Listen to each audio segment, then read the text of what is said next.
नमस्कार।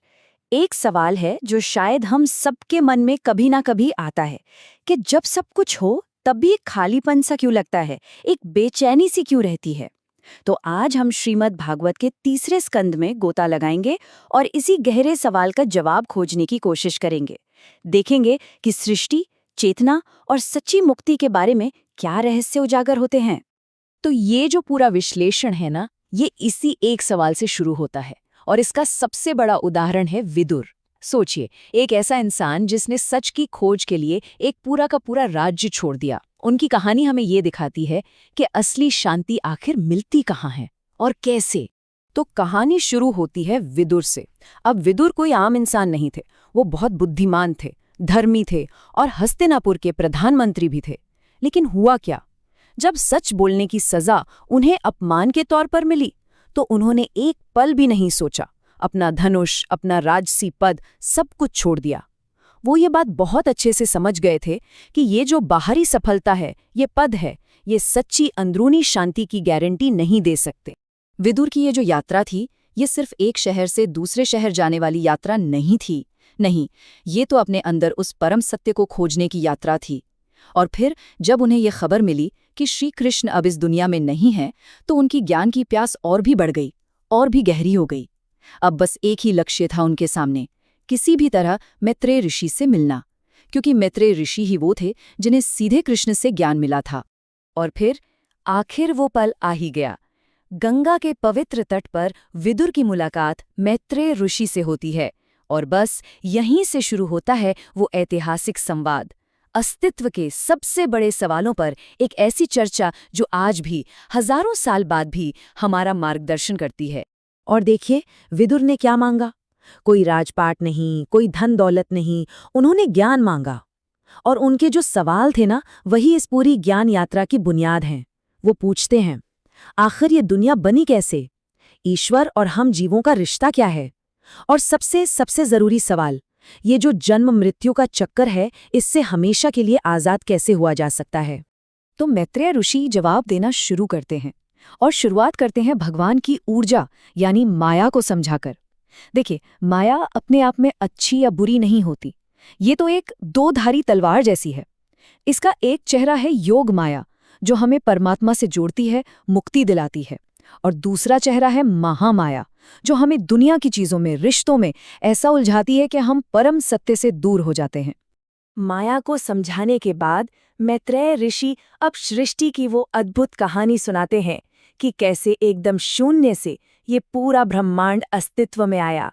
और सिर्फ इतना ही नहीं, वो ये भी बताते हैं कि कैसे धर्म और अधर्म की लड़ाई ये कोई आज की बात नहीं है, ये तो सृष्टि की शुरुआत से ही चली आ रही है।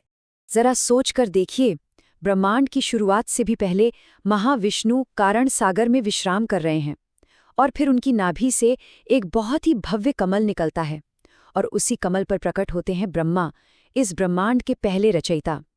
ये बात हमें याद दिलाती है कि ब्रह्मा सृष्टिकर्ता जरूर हैं, पर वो परम स्रोत नहीं हैं। वो भी उसी परम स्रोत से जन्मे हैं। पर जैसा मैंने कहा, सृष्टि की ये कहानी सिर्फ बनने की नहीं, संघर्ष की भी है। एक असुर था, हिरण्याक्ष। वो इतना ताकतवर हो गया कि उसने पूरी की पूरी पृथ्वी को खींचकर ब्रह्मांडीय महासागर में डुबो दिया। ये वो पल था जब ऐसा लगा कि मानो अधर्म ने धर्म की जड़ों को ही हिलाकर रख दिया है। लेकिन एक वादा है कि जब जब अधर्म अपनी हदें पार करेगा, तब तब धर्म की रक्षा के लिए भगवान अवतार लेंगे। और इसी वादे को निभाने के लिए भगवान विष्णु ने वराह का रूप लिया, यानी एक दिव्य सुअर का। उन्होंने सिर्फ हिरण्याक्ष का वध ही नहीं किया, बल्कि अपने दांतों पर पृथ्वी को उठाकर वापस उसकी जगह पर रखा और ब्रह्मांड का संतुलन फिर से कायम किया। तो ये तो थी ब्रह्मांड की विशाल कहानी। अब कथा एक बड़ा मोड़ लेती है, बाहर की दुनिया से हटकर हमारे अंदर की दुनिया की तरफ। अब हम मिलते हैं देवहूति से और उनके पुत्र कपिल मुनि से। और ये कोई साधारण ऋषि नहीं थे, ये खुद भगवान के अवतार थे। पर ये अवतार युद्ध करने नहीं आया था, ये ज्ञान का प्रकाश फैलाने आया था। अब देवहूति का जो सवाल है ना, वो दरअसल हम सबकी आत्मा की आवाज है, हर उस इंसान की जो इस दुनिया के सुख दुख के झूले में झूल झूल कर थक चुका है। वो अपने बेटे कपिल से पूछती हैं, मैंने सब देख लिया, पर आत्मा को शांति नहीं मिली। इस बंधन से मुक्ति का असली रास्ता क्या है? और उनका बस यही एक सवाल मुक्ति के सबसे व्यावहारिक दर्शनों में से एक की शुरुआत करता है। और कपिल मुनि का जवाब क्या है? वो कहते हैं सांख्य योग। सांख्य का मतलब ही होता है विश्लेषण या एनालिसिस। ये ज्ञान का एक ऐसा वैज्ञानिक रास्ता है जो हमें सच और भ्रम के बीच का फर्क करने की, उसे देखने की ताकत देता है। तो मुक्ति का असली राज क्या है? वो इस बात को बहुत गहराई से समझने में छिपा है कि हम असल में हैं कौन। सांख्य दर्शन हमें बताता है कि हम पुरुष हैं, यानी कि शुद्ध चेतना, आत्मा जो कभी नहीं बदलती। और ये जो हमारा शरीर है, मन है, ये पूरी दुनिया, ये सब प्रकृति है, यानी पदार्थ जो हर पल बदल रहा है। सारी तकलीफ, सारा दुख तब शुरू होता है जब हम खुद को, यानी इस पुरुष को, इस बदलने वाली प्रकृति के साथ जोड़ लेते हैं। लेकिन कपिल मुनि एक और जरूरी बात बताते हैं। वो कहते हैं कि सिर्फ ये जान लेना कि मैं आत्मा हूं, इतना काफी नहीं है। क्यों? क्योंकि सिर्फ ज्ञान कई बार अहंकार पैदा कर सकता है, मैं ज्ञानी हूं वाला भाव। असली मुक्ति, सच्ची आज़ादी तब मिलती है जब ज्ञान की स्पष्टता भक्ति के प्रेम से जुड़ जाती है। आप इसे ऐसे समझ सकते हैं कि ज्ञान अगर आंखें हैं तो भक्ति वो रास्ता है जिस पर चलना है।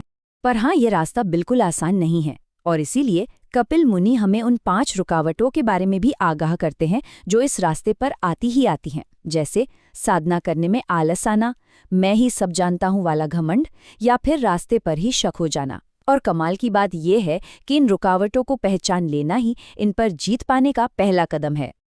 तो फिर आखिरी मंजिल क्या है? दुनिया छोड़कर जंगल भाग जाना? नहीं, मंजिल है दुनिया में ही रहकर उससे ऊपर उठ जाना। ठीक वैसे जैसे कमल का पत्ता पानी में तो रहता है, पर पानी उसे छू भी नहीं पाता, वो गीला नहीं होता। इसी को कहते हैं जीवन मुक्त की अवस्था, मतलब संसार के बीचों बीच रहकर भी उसके सुख दुख से पूरी तरह आजाद और एकदम शांत। तो सवाल ये उठता है कि क्या ज्ञान ही मुक्ति है, या वो सिर्फ मुक्ति का दरवाजा है? श्रीमद् भागवत का 3रा स्कंद हमें इसी दमदार सवाल के साथ छोड़ जाता है। विदुर की जो यात्रा ब्रह्मांड को समझने से शुरू हुई थी, वो देवहूति की खुद को जानने की यात्रा पर आकर पूरी होती है। ये हमें सिखाता है कि असली ज्ञान बाहर नहीं, अंदर है। खुद को जानना ही असली ज्ञान है। और जब ये आत्मज्ञान परमात्मा के प्रति प्रेम और भक्ति से जुड़ जाता है, बस तभी एक साधक को वो सच्ची शांति मिलती है जिसकी तलाश में ये पूरी यात्रा शुरू हुई थी।